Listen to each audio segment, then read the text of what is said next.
একটি চৌবাচ্চার 3/5 অংশ ভর্তি হবার পর চৌবাচ্চাটিকে সম্পূর্ণরূপে ভর্তি করার জন্য যদি আরো 20 লিটার জল দরকার হয় তাহলে চৌবাচ্চাটির জল ধারণ ক্ষমতা কত? তাহলে এটা একটা খুব ভালো অঙ্ক। তাহলে এখানে আমরা প্রথমে কি করব? প্রথমে মনে করি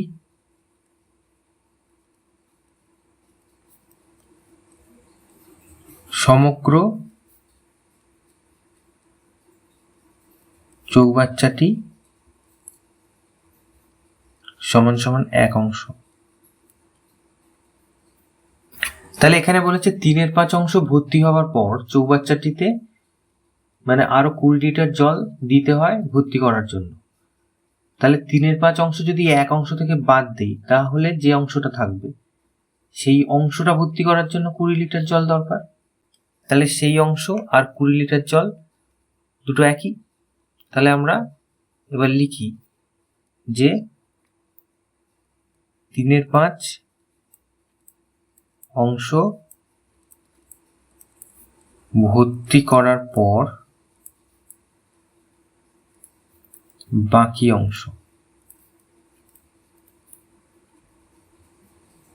তাহলে এক্ষেত্রে 1 থেকে 3/5 বিয়োগ হবে, তাহলে 5, এখানে 5 বিয়োগ 3, তার মানে হচ্ছে 2/5 এত অংশ।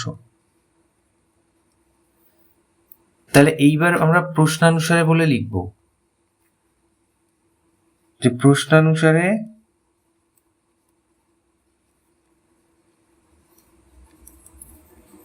এই যে 2/5 অংশ এইটাই হচ্ছে 20 লিটার। এই 2/5 অংশকে ভর্তি করতে 20 লিটার জল দরকার। তাহলে এখান থেকে আমরা 1 অংশ বার করব, তাহলেই আমরা উত্তর পেয়ে যাব। তাহলে 1 অংশ সমান সমান যে 20 ভাগ 2/5 এত লিটার। তাহলে 20 ভাগ চিহ্ন গুণ চিহ্ন করে পরের ভগ্নাংশ উল্টে গেল। তাহলে 2 দিয়ে এটা করলে 2 দিয়ে কাটাকুটি 10, 5 10 50। তাহলে চৌবাচ্চাটা 1 অংশ ধরেছিলাম আমরা, তাহলে 50 লিটার জল ধরে। তাহলে অতএব চৌবাচ্চাটির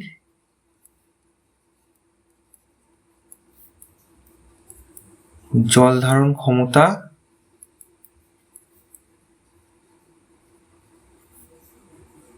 50 লিটার।